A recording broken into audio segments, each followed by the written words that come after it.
What's going on with you guys? Welcome to another episode of Quick Learn, and in today's episode I will teach you how to connect your Google AdSense to your Wix website. So this one is pretty easy, so let's get it started. So first of all, you just need to go to Google AdSense and log into a account, and it's easy. You just need to log into your Google account, and after logging into your account in your Google AdSense homepage right here on the left, just click Sites. Then after that, you can add a new site.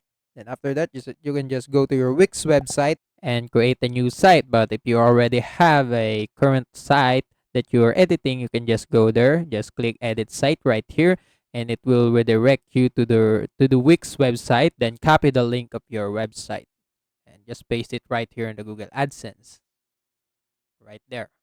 Or I'm sorry, just go back to the Wix website. I forgot something. You need to publish first your Wix website before copying the link.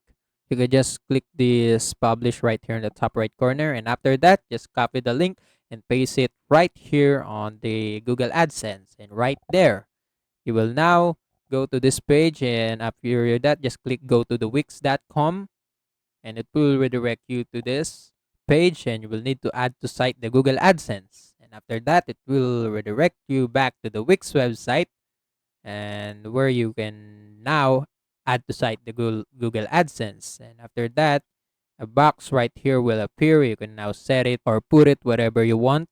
This box is where the ads will play on your website. You can just put it whatever you want on your Wix website. And then apparently I don't have a Google AdSense connected to my Wix website right now. So what you can do is to go back to your Google AdSense and click next, then request a review to Google AdSense, and it will take 1 or 2 weeks before the Google AdSense accept your request for ads on your Wix website. And that's it. And after Google AdSense approve your request, you can now play ads on your Wix website. And that's it. That's all you can do. And also, that's it for today's episode. If you want more to this channel, please like this video, click the notification bell, and don't forget to subscribe. See you in the next one.